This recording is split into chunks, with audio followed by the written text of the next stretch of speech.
Between 1920 and 1985, American kitchens were candy land, where grandmothers created 30 heirloom confections that required no recipes, just instinct passed through generations. These weren't store-bought chocolates wrapped in cellophane. They were hand-pulled taffy, divinity beaten for 15 minutes, bourbon balls hidden from children, and pralines that cost under $1 but tasted like liquid gold. Home cooks made edible masterpieces using sugar, butter, and techniques their mothers taught them.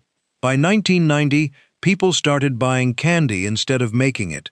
These are 30 forgotten candies Grandma made that no one makes anymore. Divinity candy was the most celebrated Christmas treat at Southern church bazaars from 1920 through 1985, when grandmothers spent entire days beating egg whites into clouds of sweetness. These cost 60 cents per batch, using egg whites, corn syrup, sugar, vanilla, and pecans whipped into glossy perfection. Housewives boiled sugar syrup carefully to a hard ball stage at 260 degrees, watching closely for exact temperature. They beat egg whites until stiff peaks formed, then poured hot syrup slowly while beating constantly for 15 minutes until the mixture held its shape. Pecans folded in gently added buttery crunch throughout. Spoonfuls dropped onto waxed paper set into fluffy white mounds. One batch made 3 dozen pieces that melted on tongues. High humidity ruined Divinity completely, turning it sticky instead of fluffy. By 1985, nobody had patience for 15-minute beating anymore.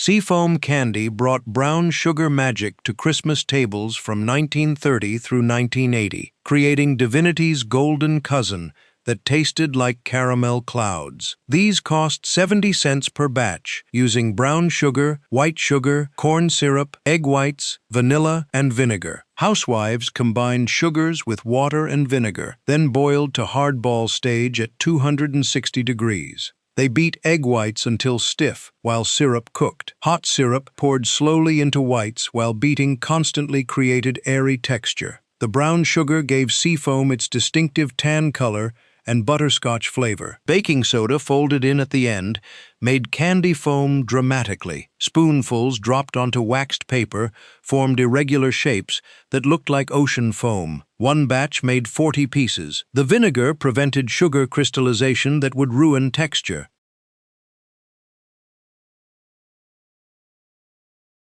Penuche fudge was the brown sugar fudge grandmothers made when chocolate ran short from 1930 through 1985, creating butterscotch-flavored squares. These cost 80 cents per batch using brown sugar, milk, butter, vanilla, and walnuts. Housewives combined brown sugar with milk in heavy saucepans, stirring constantly over medium heat. The mixture boiled to soft ball stage at 238 degrees, requiring careful temperature watching. They removed pans from heat, added butter without stirring, then cooled to lukewarm. Beating vigorously until fudge lost its gloss and thickened created proper texture. Walnuts folded in quickly before mixture hardened. Everything poured into buttered pans and scored into squares while still warm. One batch made 2 dozen pieces.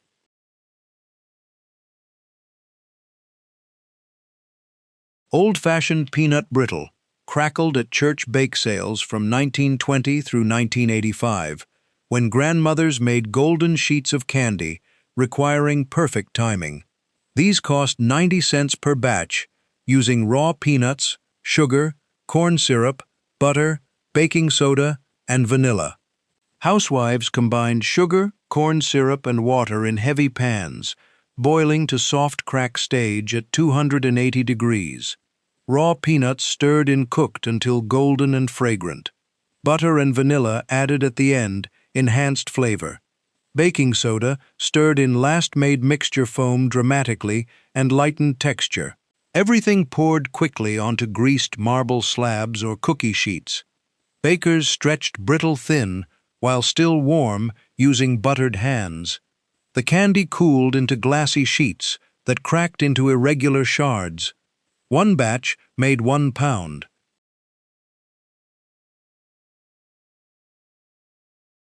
Brought old-fashioned taffy pulls to homes from 1890 through 1970, when families spent evenings pulling candy into golden ropes.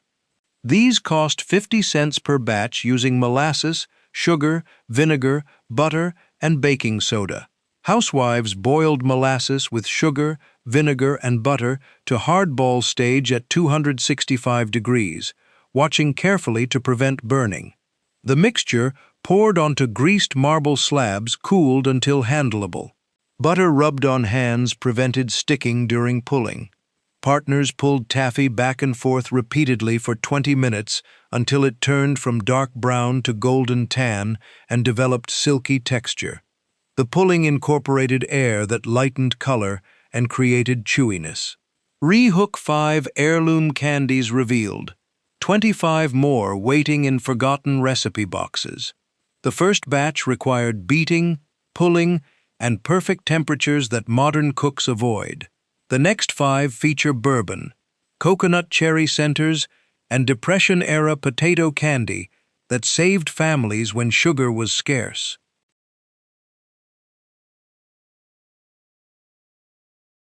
Bourbon balls brought Kentucky bourbon to Christmas candy boxes from 1950 through 1985, when Southern grandmothers made boozy confections for adult gift-giving. These cost $1.20 per batch, using vanilla wafers, pecans, powdered sugar, cocoa, corn syrup, and bourbon. Housewives crushed vanilla wafers into fine crumbs, using rolling pins. They chopped pecans fine, then mixed with wafer crumbs, cocoa, and powdered sugar. Corn syrup and bourbon stirred in bound everything together into stiff dough. The mixture rolled into 1-inch balls, then rolled again in extra powdered sugar for coating. The balls stored in tins for 2 weeks before serving, allowing flavors to meld. One batch made 4 dozen. The bourbon content made these adults-only candy.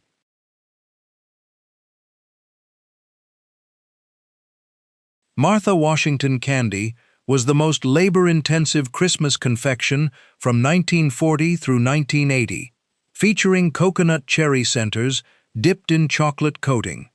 These cost $1.50 per batch, using powdered sugar, butter, sweetened condensed milk, shredded coconut, maraschino cherries, and chocolate for dipping. Housewives creamed butter with powdered sugar until fluffy. Sweetened condensed milk, stirred in, created sweet base.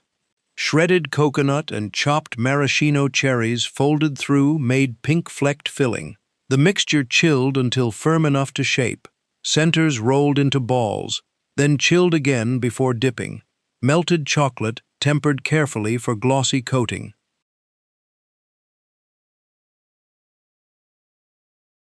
Potato candy saved Depression-era families from 1930 through 1960, when mashed potatoes replaced expensive ingredients in sweet confections. These cost 20 cents per batch, using 1 potato, powdered sugar, vanilla, and peanut butter for rolling. Housewives boiled and mashed 1 medium potato until smooth and lump-free. The warm potato mixed with powdered sugar, peanut butter spread across dough, then rolled jelly roll style into logs. Everything chilled until firm, then sliced into pinwheels. Candied orange peel brought elegant confections to Victorian tea tables from 1880 through 1970, when grandmothers transformed citrus waste into crystallized candy.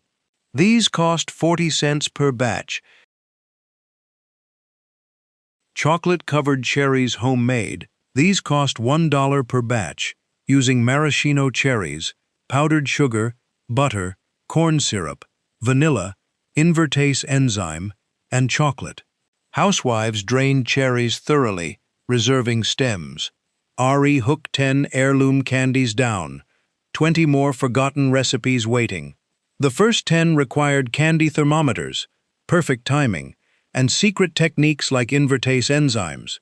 The next 10 feature New Orleans pralines, opera fudge, and Turkish delight, that demanded even more patience and skill.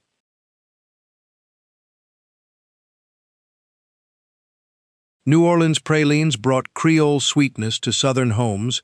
The mixture boiled to softball stage at 238 degrees, requiring careful temperature watching with candy thermometers. They removed pans from heat, added butter and vanilla, then beat vigorously until mixture began to thicken and turn creamy rather than glossy. Pecan halves stirred in quickly before mixture hardened.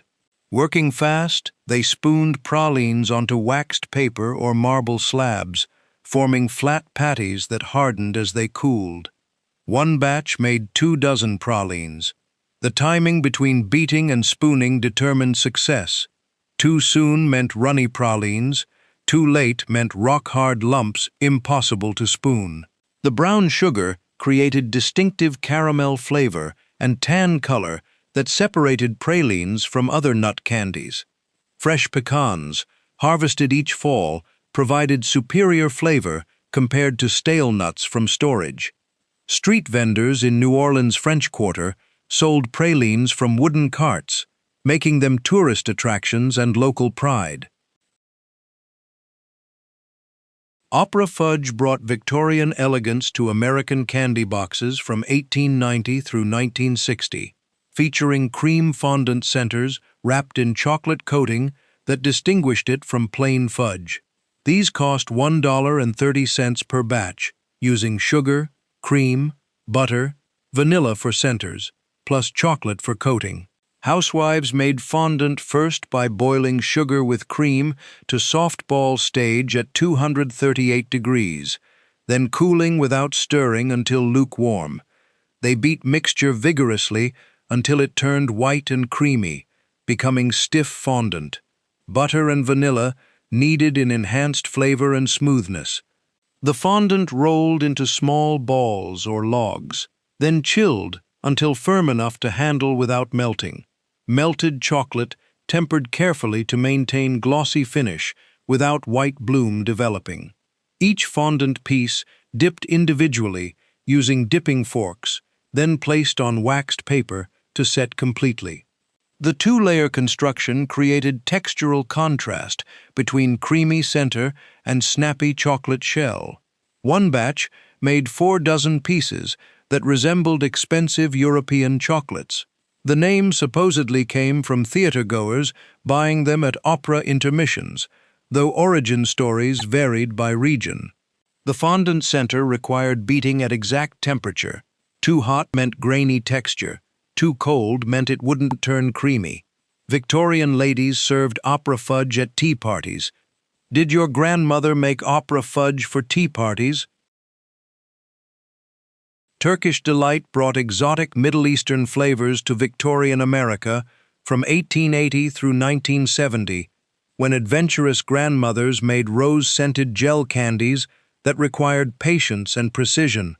These cost 90 cents per batch using sugar, cornstarch, water, lemon juice, rose water, and powdered sugar for dusting. Housewives combined sugar with water and lemon juice, boiling to softball stage at 238 degrees while stirring constantly. Separately, they mixed cornstarch with cold water until smooth paste formed without lumps. The hot syrup poured slowly into cornstarch mixture while whisking vigorously to prevent clumping. Everything cooked over low heat for 1 hour, stirring constantly until mixture became thick, translucent gel. Rose water and food coloring added near the end created signature pink color and floral aroma. The mixture poured into greased pans and left undisturbed for 24 hours to set completely. The firm gel cut into 1-inch squares, then tossed in powdered sugar mixed with cornstarch to prevent sticking. Each piece coated generously and stored between waxed paper layers. One batch made 60 pieces that lasted months in airtight containers. The rosewater intensity varied by brand and freshness, requiring careful measuring to avoid perfume-like taste. Orange blossom water or lemon extract created variations for people who disliked rose flavor. The hour-long stirring demanded dedication that tested patience severely. Victorian ladies who traveled to Turkey brought back recipes and rosewater as exotic souvenirs. The gel texture confused Americans accustomed to hard candies or creamy fudges.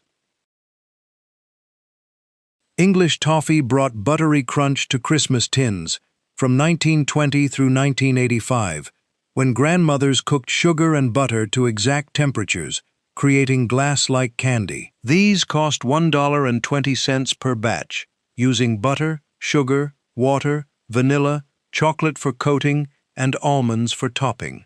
Housewives combined butter with sugar and water in heavy saucepans, stirring constantly over medium heat, until butter melted completely. The mixture boiled without stirring to hard crack stage at 300 degrees, requiring vigilant temperature watching to prevent burning. They poured hot toffee onto greased marble slabs or rimmed baking sheets, spreading thin before it hardened. Melted chocolate spread over warm toffee created coating that adhered perfectly. Chopped almonds sprinkled across chocolate added crunch and decoration. Everything cooled completely until chocolate set firm and toffee became brittle. The sheets broke into irregular shards by tapping with knife handles. One batch made 1 pound of toffee pieces. The high temperature created caramelization that gave toffee its distinctive butterscotch flavor and amber color. Humidity affected results dramatically. Humid days produced sticky toffee instead of crisp shards. Candy thermometers proved essential because visual cues alone couldn't determine doneness accurately. Some bakers added almonds directly to toffee before pouring for throughout distribution rather than just topping. The chocolate layer prevented toffee from absorbing moisture and becoming sticky during storage. Salted butter created better flavor than unsalted, despite conventional baking wisdom preferring unsalted. Horehound hard candy brought medicinal herbs to old-fashioned candy jars from 1800 through 1960, when grandmothers made bittersweet lozenges that soothed sore throats while satisfying sweet cravings. These cost 30 cents per batch, using dried horehound herb, sugar, water, corn syrup, and butter. Housewives steeped dried horehound leaves in boiling water for 30 minutes, creating strong herbal tea. They strained out leaves completely, then combined herbal liquid with sugar and corn syrup. The mixture boiled to hard crack stage at 300 degrees, developing amber color from caramelizing sugars. Butter stirred in at the end added richness and prevented excessive foaming. The syrup poured onto greased marble slabs or cookie sheets, cooling until firm enough to handle with buttered scissors. 15 heirloom candies revealed, 15 more waiting in dusty recipe boxes. These middle candies required exotic ingredients like rosewater, copper pots, and medicinal herbs. The next 5 feature wedding mints, date rolls, and coconut bonbons that appeared at every church bazaar and bridal shower. Buttermints melted on tongues at every wedding reception from 1950 through 1985, when church ladies made pastel mints that signaled celebration and elegance. These cost 60 cents per batch, using butter, powdered sugar, heavy cream, peppermint extract, and food coloring. Housewives creamed softened butter with powdered sugar until light and fluffy, beating for 5 minutes until mixture turned white. Heavy cream added gradually created smooth fondant-like consistency. Date roll candy appeared in grandmother's Christmas tins from 1930 through 1980, featuring chopped dates and pecans rolled into logs sliced like pinwheels. These cost 90 cents per batch, using dates, sugar, milk, butter, vanilla, and pecans or walnuts, developing thick consistency and caramel color. They removed pans from heat, added butter and vanilla, then beat until mixture cooled slightly and thickened further. Chopped nuts stirred in added texture and flavor contrast against sweet dates. The warm mixture divided into portions and shaped into logs about 2 inches diameter on damp kitchen towels. The towels wrapped around logs, then twisted ends like wrapped candy to compress filling and create uniform shape. Everything chilled until firm, then unwrapped and sliced into half-inch rounds that showed spiral pattern. One batch made 3 logs, yielding 60 slices total. The dates provided natural sweetness and chewy texture that reduced sugar requirements compared to other candies. Fresh dates worked better than old dried dates that required extra moisture to become pliable. The towel rolling technique created professional appearance that impressed gift recipients. Some bakers rolled logs in shredded coconut or additional chopped nuts for decorative coating. The date-nut combination tasted sophisticated and adult compared to plain chocolate candies children preferred. Middle Eastern influence showed through dates, despite recipe being thoroughly Americanized through adaptation. By 1980, dates became old-fashioned ingredient nobody bought except during holiday baking season. Did your grandmother make date roll candy every Christmas?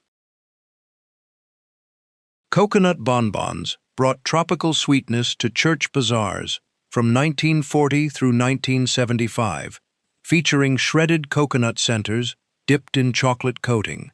These cost $1 per batch, using sweetened shredded coconut, sweetened condensed milk, powdered sugar, vanilla, and chocolate for dipping. Housewives mixed coconut with condensed milk and powdered sugar until stiff dough formed that held shape when molded. Vanilla extract enhanced flavor without competing with coconut taste. The mixture chilled for 1 hour until firm enough to handle without sticking to hands. Small portions rolled into 1-inch balls between palms, then placed on waxed paper-lined trays. The balls chilled again until very firm before chocolate dipping prevented them from falling apart or melting chocolate. Melted chocolate tempered to proper temperature created glossy coating without white bloom. Each bonbon dipped individually using dipping forks, allowing excess chocolate to drip off before placing on clean waxed paper. Some bakers left small coconut tops exposed for visual interest, showing filling inside. The bonbons set at room temperature until chocolate hardened completely. One batch made 4 dozen candies. The sweetened coconut eliminated need for extra sugar beyond what condensed milk provided already. Unsweetened coconut created less cloying bonbons preferred by adults who found standard versions too sweet. The double chilling prevented structural failures during dipping that frustrated beginning candy makers. Toasted coconut added depth and sophistication to filling flavor compared to plain coconut's one-note sweetness. Some families added maraschino cherry pieces to coconut mixture for color and flavor variation. The tropical coconut seemed exotic in landlocked regions where fresh coconuts never appeared. By 1975, coconut bonbons became grandma candy that modern tastes rejected in favor of plain chocolate. Did your grandmother toast coconut first for better flavor? Butterscotch haystacks brought quick no-cook candy to busy homemakers from 1960 through 1985, when melted butterscotch chips bound chow mein noodles into crunchy clusters. These cost 70 cents per batch using butterscotch chips, chow mein noodles, peanuts, and marshmallows optional. Housewives melted butterscotch chips in double boilers over simmering water, stirring until smooth and completely liquefied. Chow mein noodles and peanuts measured carefully to maintain proper ratio for coating. The dry ingredients stirred into melted butterscotch until every noodle and nut coated evenly. Spoonfuls dropped onto waxed paper formed irregular mounds that resembled haystacks. Everything cooled at room temperature until butterscotch hardened completely, creating crunchy texture. One batch made 3 dozen haystacks ready in 30 minutes from start to finish. The chow mein noodles provided crunch and interesting texture that made haystacks stand out from typical candy. Children loved making these because melting and stirring required no candy thermometers or precision timing. The no-bake aspect made haystacks perfect for summer when using ovens heated houses uncomfortably. Some bakers added miniature marshmallows for extra sweetness and visual appeal in finished candies. The simplicity meant even young children succeeded making presentable candy for gift-giving. Chocolate chips could replace butterscotch for variation families preferred. Peanut butter chips created yet another version that developed devoted following. The convenience factor made these popular during busy Christmas baking seasons when time-consuming recipes seemed impossible. Church bazaar workers made haystacks quickly when other candy batches failed and replacement needed urgently. By 1985, haystacks seemed too simple and unsophisticated when elaborate desserts became expected. Did your family make haystacks for quick Christmas gifts? Old-fashioned chocolate fudge required beating by hand from 1890 through 1970. Housewives combined sugar with cocoa powder, stirring thoroughly to eliminate lumps before adding liquid. Milk stirred in gradually prevented clumping. The mixture boiled over medium heat to soft ball stage at 238 degrees exactly, requiring candy thermometer precision. They removed pans from heat, added butter without stirring, then cooled to lukewarm, about 110 degrees. Beating vigorously with wooden spoons for 10 to 15 minutes, walnuts folded in quickly before fudge hardened completely in pan. Everything poured into buttered dishes, then scored into squares while still slightly warm. Families added vanilla during cooking. By 1970, making real fudge seemed pointlessly difficult. 20 heirloom candies uncovered, 10 final recipes waiting. These middle candies featured wedding mints, date rolls, and hand. Rock candy brought crystal-growing science to grandmothers' kitchens from 1880 through 1970, when children pressed noses against glass jars, watching sugar transform into glittering gems over 7 days. These cost 40 cents per batch, using white sugar, water, and wooden skewers wrapped with cotton string. Housewives combined 4 cups white sugar with 2 cups water in heavy saucepans, stirring constantly over high heat until sugar dissolved completely that would crystallize slowly during cooling.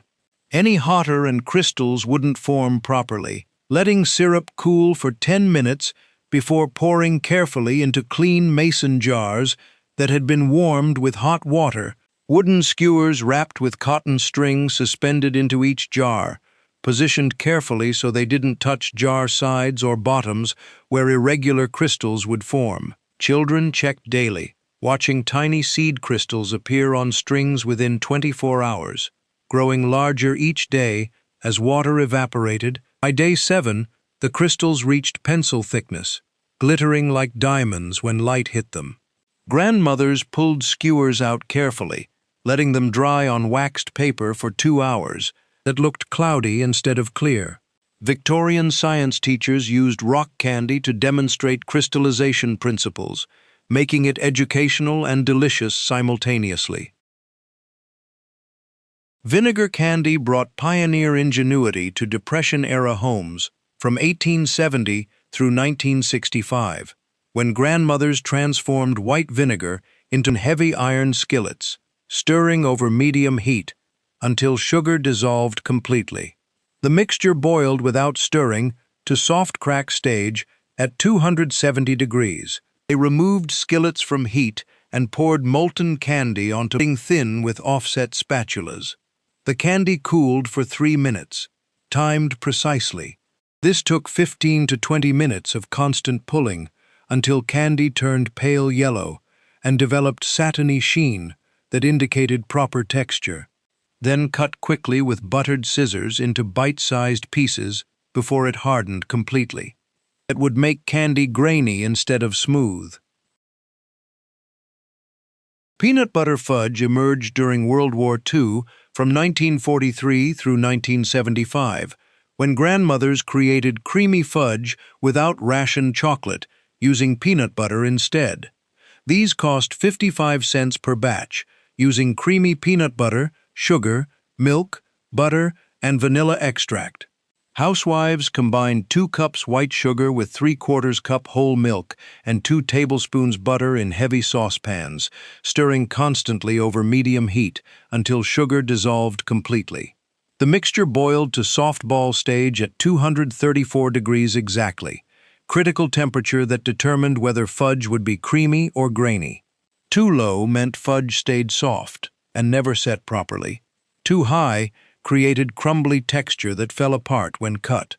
At precisely 234 degrees, they removed pans from heat and stirred in 3/4 cup creamy peanut butter and 1 teaspoon vanilla extract immediately, while mixture was still hot. Now came the beating. They stirred vigorously with wooden spoons, scraping pan sides in steady circular motions that incorporated peanut butter completely.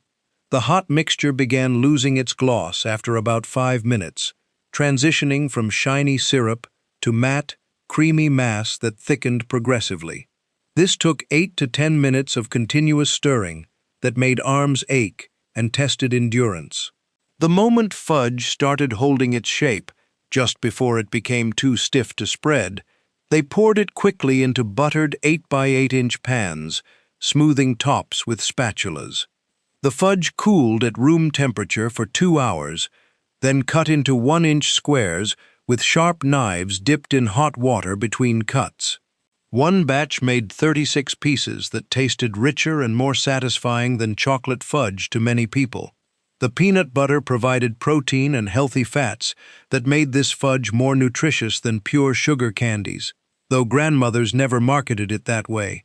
Creamy peanut butter worked better than chunky, which created texture issues and prevented smooth consistency. Natural peanut butter with oil separation failed completely, requiring hydrogenated peanut butter like Skippy or Jif for proper results. The fudge appealed to children who rejected other homemade candies, making it reliable crowd pleaser at school bake sales and church fundraisers. Church ladies knew peanut butter fudge sold out first, prompting them to make double batches when assigned fudge duty. The wartime origins showed through peanut butter substitution for unavailable chocolate, demonstrating American ingenuity and adaptability during rationing. Some bakers swirled chocolate chips into tops before fudge set, creating marbled effect that combined both flavors. Maple cream candy brought Vermont sugar houses to New England kitchens from 1890 through 1975, when grandmothers boiled pure maple syrup into creamy, spreadable candy that melted like butter on tongues.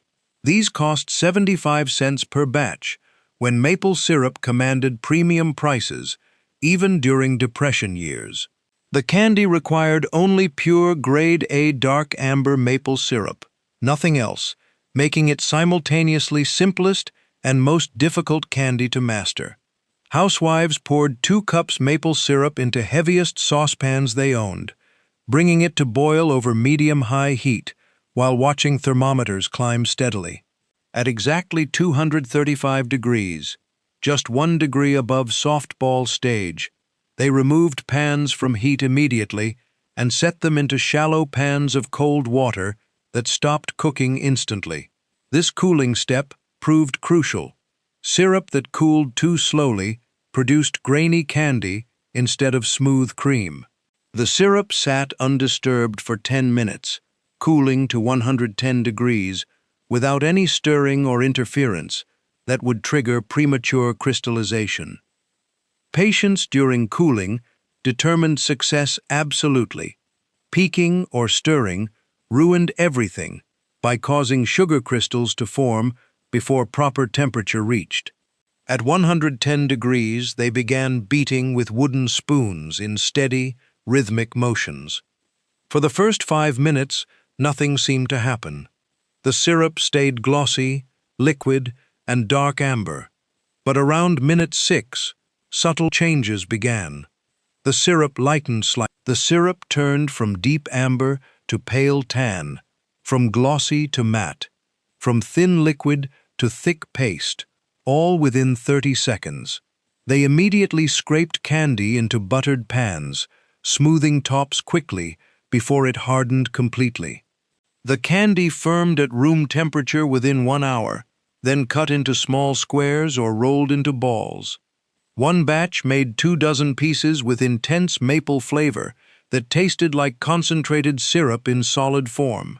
The texture resembled fondant or buttercream frosting, soft, creamy, spreadable, melting instantly in mouths. Fresh maple syrup from current year's harvest worked dramatically better than old syrup that had darkened and developed off flavors during storage. The single-ingredient purity meant maple quality determined everything. Inferior syrup produced inferior candy with no other flavors to hide behind. New England families with sugar bush access made maple cream regularly, while others reserved it for Christmas, when maple syrup budget allowed splurging. The candy appeared at church bazaars throughout Vermont, New Hampshire, and Maine, sold as regional specialty that represented local pride and heritage. Buttercream mints appeared at every wedding reception from 1950 through 1985, when church ladies made pastel mints that signaled celebration and marked life's important moments. These cost 60 cents per batch, using butter, powdered sugar, heavy cream, peppermint extract, and food coloring. Housewives creamed half-cup softened butter with 1 pound powdered sugar until light and fluffy, beating for 5 full minutes until mixture turned white and doubled in volume. 1 tablespoon heavy cream, added gradually, created smooth, fondant-like consistency, perfect for molding. 1 teaspoon peppermint extract and 3 drops food coloring tinted mixture into wedding colors: pastel pink, mint green, butter yellow, or lavender depending on bride's chosen palette.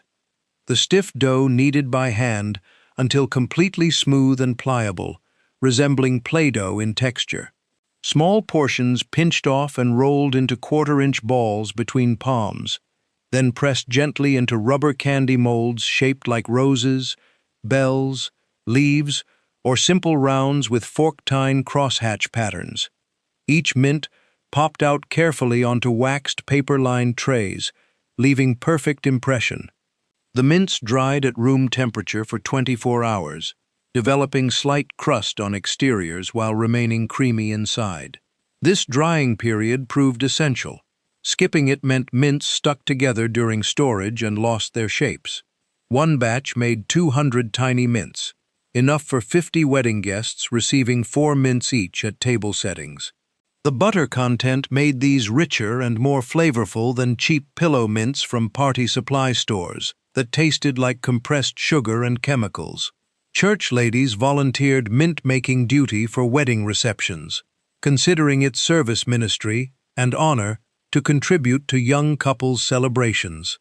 The labor of pressing 200 individual mints tested patience severely but demonstrated love and care that brides appreciated deeply. Some ladies worked assembly line style with friends, one rolling balls, while another pressed molds, and third removed finished mints, completing batches in fraction of time solo work required. The molds required light dusting with powdered sugar or cornstarch to release mints cleanly without tearing delicate shapes. Professional candy makers used metal molds that produced sharper details, but most home bakers relied on inexpensive rubber molds from craft stores. The mint flavor intensity varied by extract quality and personal preference. Some bakers used wintergreen instead of peppermint for subtle variation, while others added almond or lemon flavoring for completely different profiles. 25 heirloom candies revealed, 5 final recipes waiting. These middle candies required crystal-growing patience, maple syrup expertise, and mint molding dedication that modern cooks avoid completely. The last 5 feature homemade caramels, candied pecans, cherry coconut confections, toffee, and bourbon balls that completed Christmas candy-making marathons. The mint flavor intensity varied by extract quality and personal preference. Some bakers used wintergreen instead of peppermint for subtle variation, while others added almond or lemon flavoring for completely different profiles. 25 heirloom candies revealed, 5 final recipes waiting. These middle candies required crystal-growing patience, maple syrup expertise, and mint molding dedication that modern cooks avoid completely. The last 5 feature homemade caramels, candied pecans, cherry coconut confections, toffee, and bourbon balls that completed Christmas candy-making marathons. Homemade caramels required 45 minutes of constant stirring from 1925 through 1985, when grandmothers made golden brown candies that tasted nothing like store-bought versions wrapped in cellophane. These cost 65 cents per batch, using butter, heavy cream, sugar, corn syrup, and vanilla extract. Housewives combined 2 cups white sugar, 1 cup light corn syrup, 1 cup heavy cream, and ½ cup butter in heaviest saucepans they owned. Thin pans caused scorching that ruined entire batches with burned flavor. They stirred constantly over medium heat, watching mixture bubble and thicken as temperature climbed slowly from 200 to 245 degrees over 45 minutes. This glacial pace tested patience and endurance, requiring undivided attention because even 30 seconds without stirring meant bottom layer scorched and contaminated entire batch with acrid bitterness. The constant motion prevented sugar from settling and burning on pan bottom, keeping everything in suspension and cooking evenly.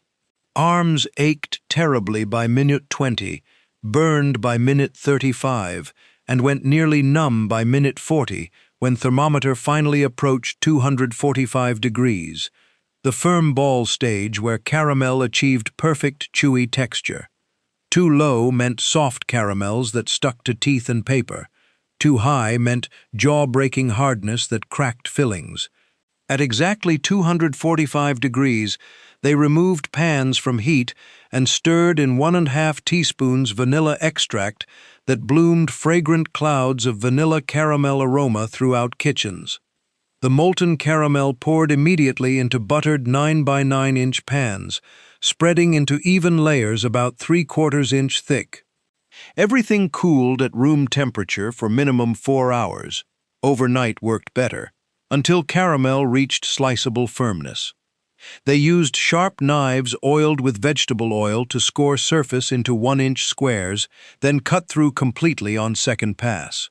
Each piece wrapped individually in 4 by 4 inch waxed paper squares, twisted at both ends to seal completely and prevent sticking together or absorbing moisture from air.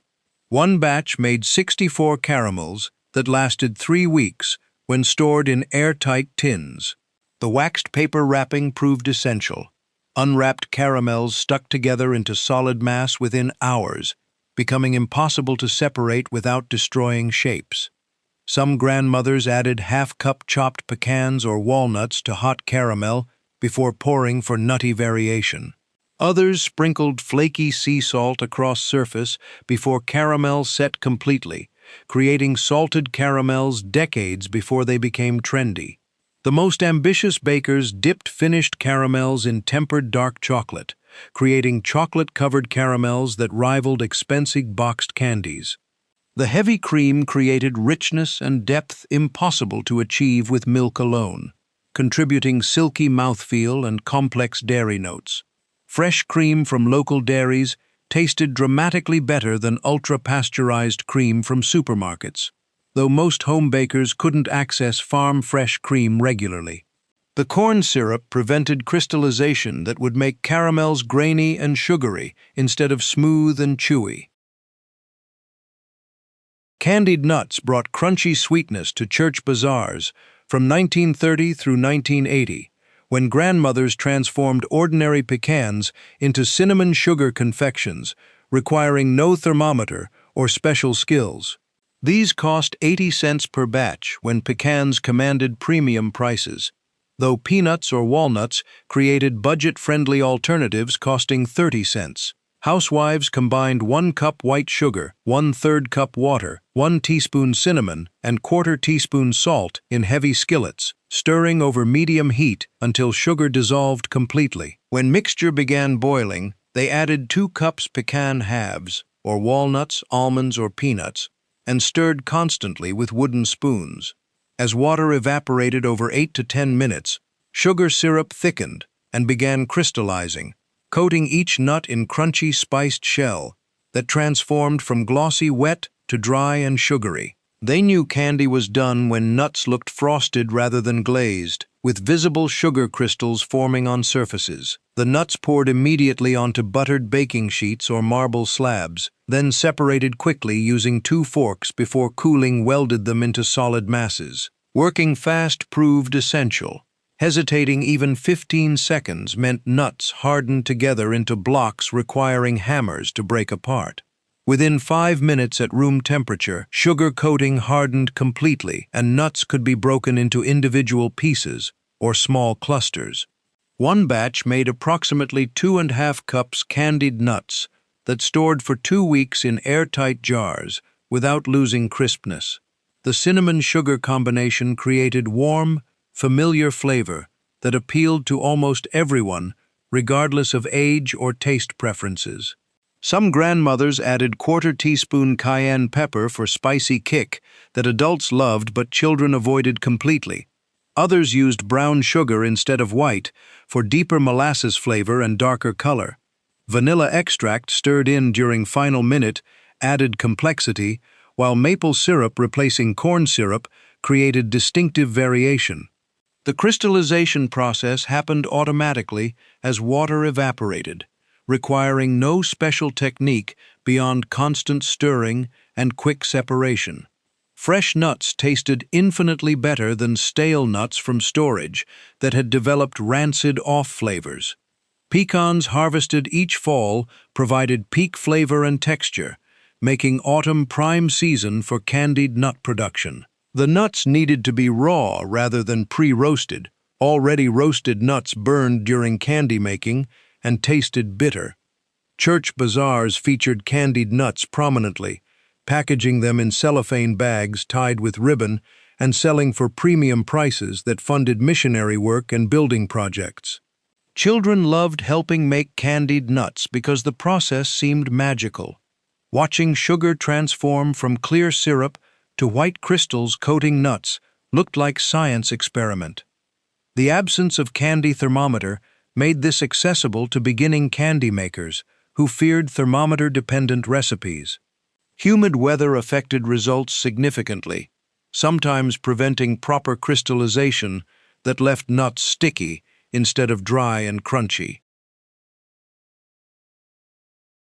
Cherry Mash brought Midwest regional pride to Christmas candy boxes from 1940 through 1975, when Kansas grandmothers made homemade versions of popular candy bar featuring cherry coconut centers and chocolate peanut coating. These cost 70 cents per batch, using maraschino cherries, sweetened shredded coconut, powdered sugar, butter, sweetened condensed milk, roasted peanuts, and chocolate. Housewives combined 2 cups powdered sugar with 2 tablespoons softened butter, kneading by hand until mixture resembled coarse sand.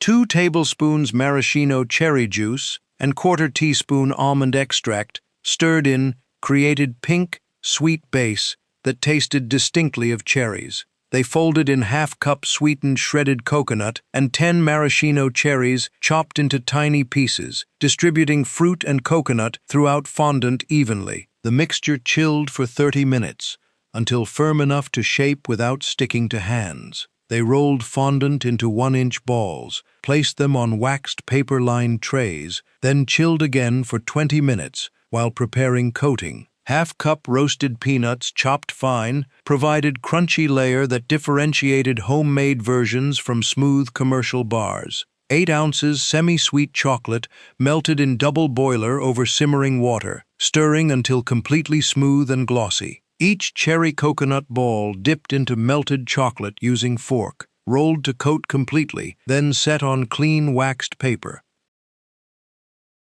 Pecan Toffee Crunch brought buttery brittleness to Southern Christmas tins from 1945 through 1985, when Texas grandmothers made sophisticated candy combining English toffee, toasted pecans, and chocolate layers. These cost 95 cents per batch, using butter, sugar, pecans, and chocolate. Expensive ingredients that made this luxury candy rather than everyday treat. Housewives combined 1 cup butter with 1 cup white sugar, 2 tablespoons water, and 1/4 teaspoon salt in heavy saucepans, stirring constantly over medium-high heat. The mixture foamed dramatically as butter melted and sugar dissolved, bubbling violently before settling into steady boil. They stirred continuously, watching color change from pale yellow to golden tan to deep amber as temperature climbed toward 300 degrees hard crack stage. The toffee required vigilant watching. 30 seconds too long meant bitter, burned flavor that ruined entire batch. At exactly 300 degrees, they removed pans from heat and stirred in 1 cup finely chopped toasted pecans that had been prepared earlier. The nut-studded toffee poured immediately onto buttered marble slabs or large rimmed baking sheets, then spread thin, using offset spatulas. Speed proved essential because toffee began hardening within 60 seconds, becoming impossible to spread if delayed. While toffee remained warm but no longer molten, they scattered 1 cup chocolate chips across surface. The residual heat melted chips within 2 minutes, creating layer of chocolate that they spread smooth with clean spatulas. Half-cup additional finely chopped pecans sprinkled across melted chocolate created decorative topping and announced pecan content before first bite. Everything cooled at room temperature for 2 hours until toffee became completely brittle and chocolate set firmly.